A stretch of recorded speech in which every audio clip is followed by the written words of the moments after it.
و پیشقراول امت اسلامی حضرت امام خامنه ای با نوشیدن شهد گوارای شهادت در ماه مبارک رمضان به ملکوت اعلی پیوست. شورای عالی امنیت ملی در این زمینه بیانیه‌ای به این شرح صادر کرده است. بسم الله الرحمن الرحیم.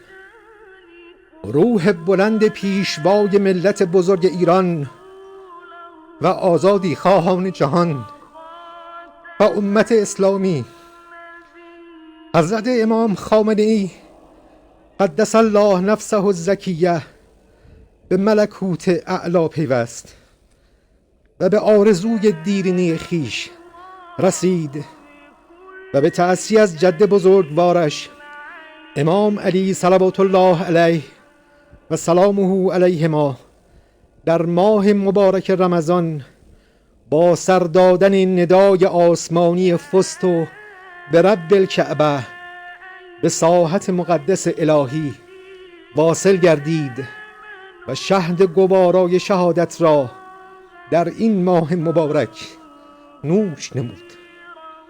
امروز ملت نستوه ایران و امت اسلامی و آزادی خواهان جهان به جهت حملات شریرانه آمریکای جنایتکار و صهیونیست های نابکار داغدارند، اما دشمنان صفاک و دوزخیان ستمکار بین المللی بدانند بیدار دلان جهان راه خود را یافته اند و این شهادت ها هرچند برای ملت ما و ملل اسلامی گران باشد، اما آنان را مقاومتر و مصممتر می گرداند و بی تردید شهادت آن شخصیت عظیم الشأن آغازگر خیزشی عظیم در مبارزه با ستمگران عالم خواهد بود.